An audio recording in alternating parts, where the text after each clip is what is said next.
Transform your dog's bowl from bland kibble to gourmet goodness with this simple guide to making healthy, homemade dog food right in your own kitchen. Before we dive into cooking, understanding your dog's nutritional needs is paramount. Consult your veterinarian to determine the ideal calorie intake, protein levels, and specific vitamin and mineral requirements for your individual dog's age, breed, and activity level. This ensures a truly balanced and beneficial diet.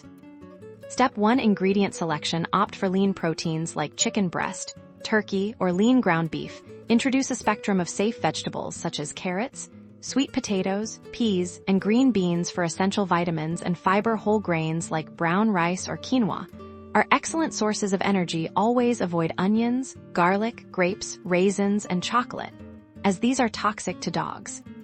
Step 2. Essential cooking techniques for meats.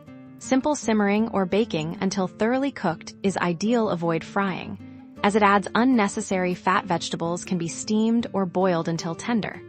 This helps retain their nutrients and makes them easily digestible. Grains should be cooked according to package directions until soft. Step 3. Combining and processing. Once your ingredients are cooked and cooled, you'll want to combine them. Many homemade dog food recipes recommend chopping or grinding the ingredients to a consistency that your dog can easily eat. This can be done manually with a knife or by using a food processor.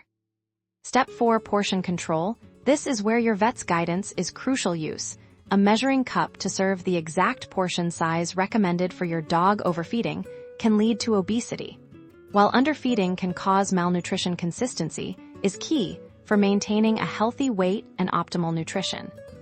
Step 5. Storage and transition. Store prepared meals in airtight containers in the refrigerator for up to 3 to 4 days. For longer storage, homemade dog food can be frozen in individual portions.